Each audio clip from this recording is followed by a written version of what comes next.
नमस्कार, मैं एम.के. पांडे। हमारी धारणा पर आपका स्वागत है। आज का यह वीडियो बायो फर्टिलाइजर्स या जैव उर्वरक के बारे में संक्षिप्त जानकारी देने से संबंधित है। जानकारी शुरू करने से पहले आग्रह है कि आप हमारे चैनल को सब्सक्राइब कर लें तथा इस वीडियो को लाइक और शेयर जरूर करें। जैव उर्वरक ऐसे सूक्ष्म जीवधारी हैं जो भूमि में मौजूद होते हैं तथा ये भूमि की उर्वरक शक्ति बढ़ाते हैं।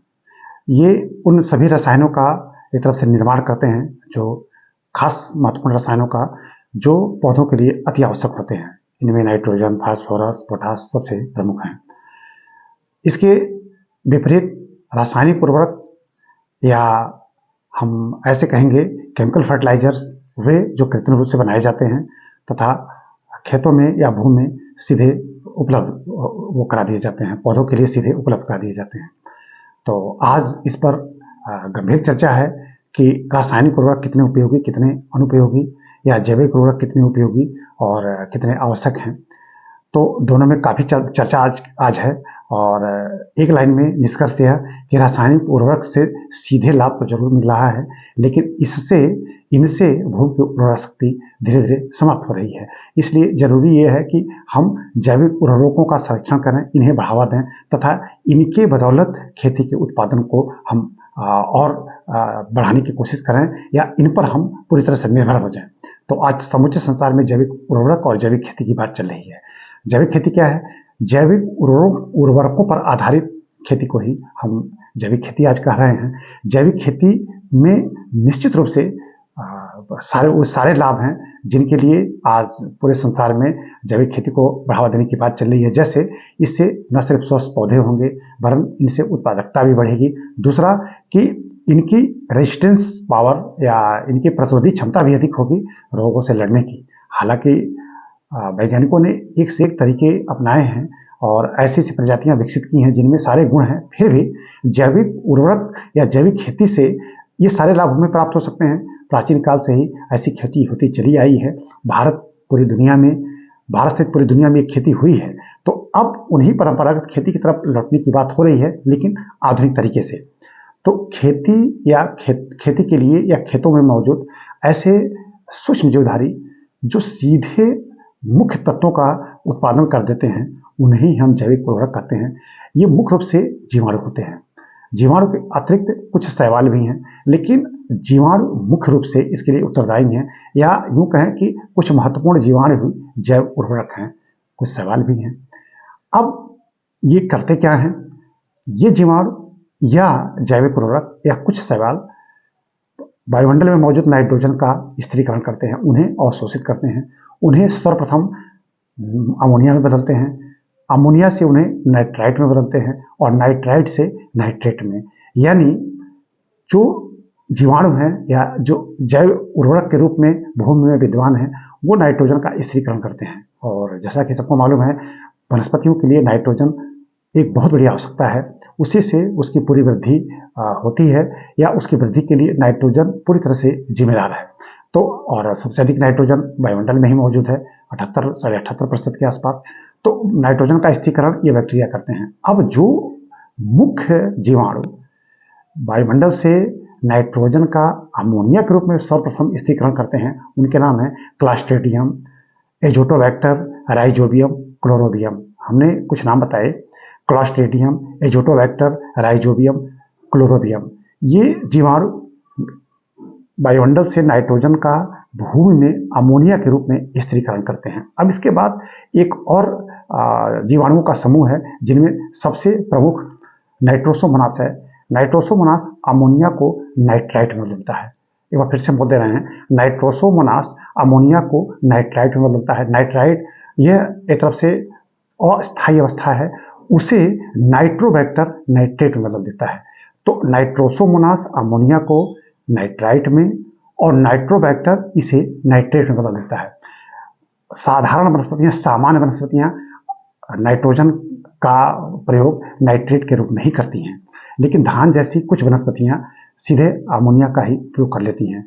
धान के लिए जो सबसे महत्वपूर्ण, बहुत सारे जैविक उर्वरक धान के लिए है, लेकिन धान के लिए सबसे महत्वपूर्ण उर्वरक, जैव उर्वरक ब्लू ग्रीन एल्गी है। कहने को एल्गी, लेकिन ये एल्गी नहीं है, ये साइनोबैक्टीरिया है, जीवाणु का ही एक रूप है।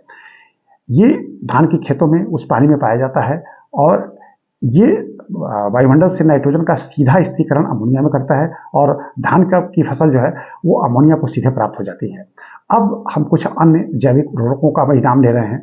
जैविक उर्वरकों में तो हम वर्मी कंपोस्ट को भी रखेंगे, हम गोबर की खाद को भी रखते हैं, क्योंकि गोबर की खाद और वर्मी कंपोस्ट से भी वही प्रभाव पड़ता है जो जीवाणु सीधा खेतों में करते हैं। तो वर्मी कंपोस्ट यानी खेतों में जो केंचुआ होते हैं, केंचुआ को तो वैसे भी किसानों का मित्र कहा जाता है। खेतों में जो केंचुआ होते हैं वो मिट्टी ही उनका भोजन है, मिट्टी को भोजन के रूप में उपयोग करते हैं और उनका जो फीकल मैटर होता है उनमें वो सारे खास तत्व मौजूद हैं, सारे खास खनिज मौजूद हैं जो कि वनस्पतियों के लिए आवश्यक हैं। नाइट्रोजन है उसमें, उसका फीकल मैटर यानी उससे जो प्राप्त मिट्टी है केंचुए से, उसमें नाइट्रोजन, फास्फोरस, पोटास सारे खास तत्व होते हैं। तो भूमि की उर्वरा शक्ति तो केंचुआ खुद बढ़ाते हैं और लगभग सारे खेतों में केंचुआ पाए ही जाते हैं।